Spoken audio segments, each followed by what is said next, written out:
Hey, what's up, guys? It's Bran here, and today I wanted to talk about the Outpost Rush weapon meta. And the way I'm going to talk about it is I'm going to be making a tier list here.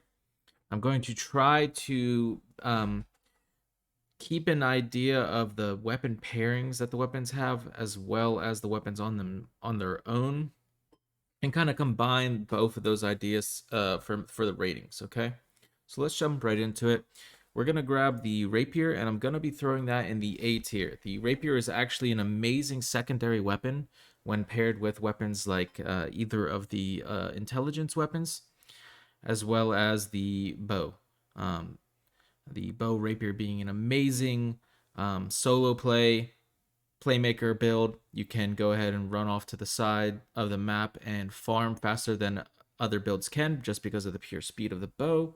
Paired with Fleshay on the Rapier, you're going to be making it to that portal faster than the others, and obviously you're double thrust, so you'd be farming the corrupted portal faster than the average weapon build. That's going to be my rating for the Rapier. Let's go ahead and jump over to the Great Axe, and we're going to go ahead and throw the Great Axe in the A tier above the Rapier. Okay, the Great Axe by itself is an amazing tool for CC. You can use gravity wells to lock down enemies, as well as reap to pull them in. And if you're running charge, you have a great gap closer, or you could run maelstrom for another gravity pull. When paired with the life staff, that is essentially the best build that you can run. But the Great Axe on its own kind of needs support. If you're running like a Great Axe Hatchet or a Great Axe Warhammer build, you're going to be having trouble solo carrying the game without a pocket healer. You'll notice that very fast.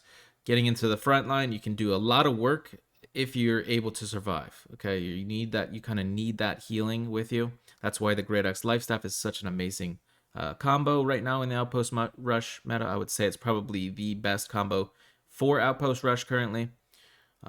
So if you're running the Great Axe Life Staff, that is an amazing combo. Okay, now we're going to jump over to the bow, and we're going to throw that into the S tier. The bow has amazing range damage, especially coming in after the resilient nerf, or fix, I should say. The bow is able to chunk people. You can either fight. You have so many options with the bow.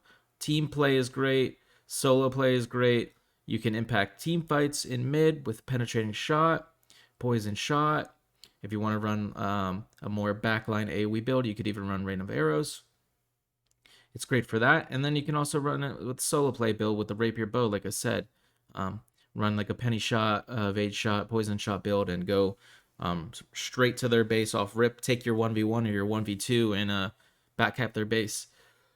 Great build for Outpost Rush. And for Life Staff is going to be our only weapon we're putting in the S+ tier. This is the God tier weapon. This is the solo carry weapon. This is the best weapon in the game currently for all forms of content, and there's really no dispute about that.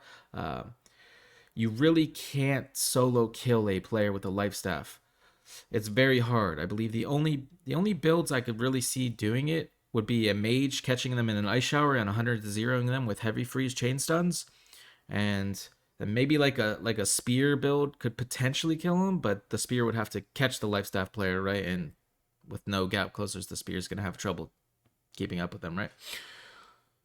But anyways, what more can be said about the life staff? If you really want to have the most impact in Outpost Rush and win the majority of your games, life staff should be your main weapon, and I would pair it with preferably the Great Axe, but you could also run a paladin build with the sword and shield and just be heavy armor on the point, like an immovable object, like you're not killing me, I'm just going to always be on this point type of playstyle. You can also run Warhammer, which is similar build to the Great Axe, more of like a disruption in your face. You're not going to do what you want to do while I'm here type of build. Those are your options for the life staff. Amazing weapon. In my mind, it needs to be tuned down a bit. Okay. Now we have the Fire Staff, which is another amazing weapon in Outpost Rush. The amount of damage you can do in team fights, I'm going to go ahead and put that above the bow. The amount of damage you can do in team fights, especially when you get up on that high ground, you're lobbing down fireballs and pillar of fires, or if you're a incinerate player, you're getting into the middle of the team fight and popping incinerate. It's a massive amount of AoE damage. Probably the highest AoE damage in the game currently. aside from Ice Storm, right? Not much more to be said about it. Fire Staff is great AoE damage. It hits hard. Everybody knows how strong Fire Staff is, right? It continues to remain the same in Outpost Rush. Okay. Now we have the Hatchet. Hatchet, I'm gonna go ahead and throw down into the B tier. On its own, the Hatchet has trouble connecting to targets. You have Feral Rush. If you hit them in the back, is a great route. Solid route for sure, but on its own, you're not going to be running around one-shotting people like you were doing with the Hatchet exploit, right? The weapon provides Defy Death, which makes it an amazing secondary weapon. Okay, that's where I would use it. It's never going to be my main weapon. It pairs well with the Great Axe, pairs well with the bow, but for both of those, it's kind of supporting them, and it's not really carrying a build itself currently. Okay, then we have Spear. I'm just going to go ahead and instantly throw that down into the D tier. I think Spear is one of the worst weapons in the game currently for PvP. It does well when you're running a build that has a ranged secondary, right? So then you're able to, or sorry, a ranged main, and then your Spear is your secondary. So when you're kiting and the target finally catches up to you, you can swap to your Spear, kind of put them in a CC chain to keep them off of you and then distance yourself from them. But when you're trying to use the Spear to kill people, when you're actually actively holding the Spear out and running at people, you're going to have a really tough time keeping up with these bow players, keeping up with these mages, keeping up with these lifestaff players. You're not going to be able to go toe-to-toe with many of the other melee weapons in heavy armor, such as the Great Axe and Warhammer build or Great Axe Hatchet. They're just going to outvalue you. It's just in a tough place for PvP, and especially in Outpost Rush currently. Sword and Shield, I'm going to go ahead and throw that down into the C tier. The Sword and Shield is great when ran with a Life Staff, but that's because the Life Staff is kind of carrying that build, not so much the Sword and Shield making it viable. Other than the Life Staff Sword and Shield build, I have yet to see a place for the Sword and Shield. You kind of can just like be like a tank and sit on the point, but again, you would just be doing that better if you had a Life Staff out.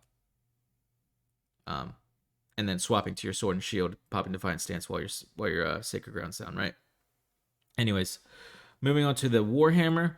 Warhammer is actually in a great place in Outpost Rush. The disruption you provide is unmatched. Honestly, with Shockwave and Path of Destiny, you have great AoE disruption. If you get up into the front line, you have a pocket healer. Again, it's one of those weapons you kind of need a life staff supporting you if you're going to run Warhammer as your main weapon. Like if you're a Warhammer Great Axe player, you're going to want a life staff player behind you supporting you. It's much of the same. It's hard to solo carry with this weapon, but it is amazing in the team fights, guys. Get up in the front line, pop those shockwaves, pop those Path of Destinies. You'll be impacting the fight massively. Now we have the Musket. I'm going to drop the Musket down into the D tier with the Spear. It's just not doing enough damage. The idea is there, right? Stay far ranged, hit your headshots. You might kill people, but the time to kill with the Musket currently, with how the way armor works and how the way potions and food works and how healing works, you're going to have a tough time if the enemy players are playing appropriately. You might be able to kill a straggler here and there running around in the open field if you're just like posted up on a mountain with the Musket.